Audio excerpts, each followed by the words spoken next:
So you're running for public office and you called for a ban on assault weapons, but you don't have a definition for assault weapons?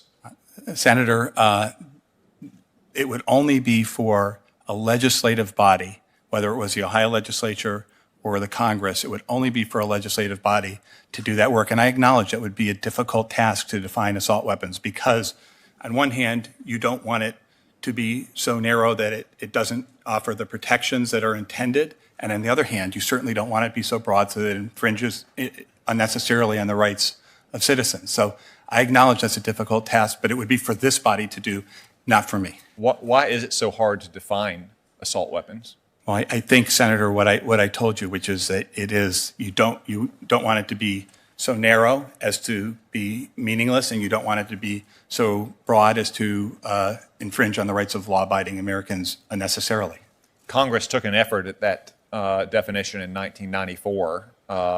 What did you think of that definition that Congress used? I don't know enough about that. That's a definition that I'm not particularly familiar with, and I haven't studied the data on that particular definition.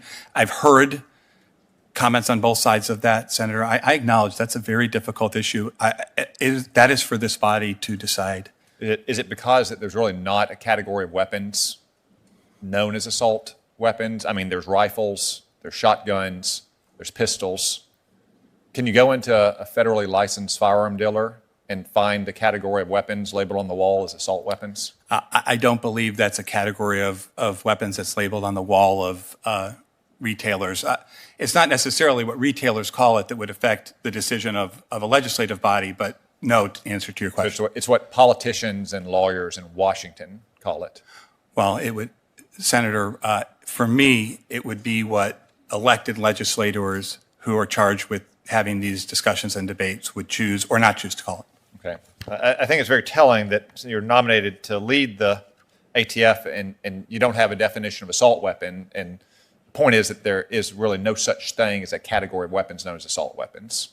There are rifles, there are shotguns, there are pistols, they have properties, they have features, but there is no such thing as a category of assault weapons. I want to turn to the Southern Poverty Law Center. In 2017, you called for treating as terrorist groups organizations that have been labeled as hate groups by the Southern Poverty Law Center, which itself is a corrupt slush fund for liberal causes with its own very troubled history of racist and sexist record. You said in that op-ed that we should pass new laws to label those groups as terrorist and, quote, disrupt them. One such group that the Southern Poverty Law Center has labeled as a hate group, which you therefore said you would treat as a terrorist group, is the Family Research Council. Do you believe that the Family Research Council is a hate group and should be treated as terrorists? Senator, I think in the article that you're referring to, Senator, I cited a number of hate groups, the number that the Southern Poverty Law Center said existed in Ohio. And Senator, I do not. There were about 33 of them. I don't believe that. I have no. I'm not a member of that group. And I'm not associated with that group.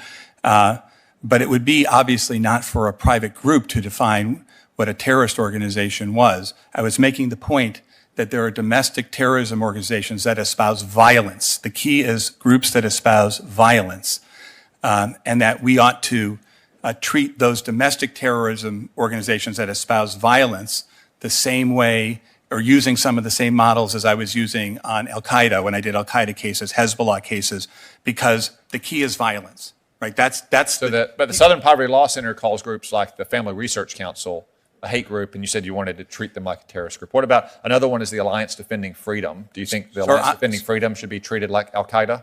Sir, I'm not familiar with either of those groups, and I wouldn't categorize them. But you're familiar with the Southern Poverty Law Center, right? I'm familiar with the group generally. Yes, I am, sir, but I'm not familiar with its troubled history of racism and sexism. Sir, I'm not deeply familiar with them. Okay. I know something about the group, but I'm not familiar with the things that you may be referring to. Should you be confirmed, I encourage you to familiarize yourself with the Southern Poverty Law Center before you ever cite them, and certainly before you rely on them using federal power. My time's expired.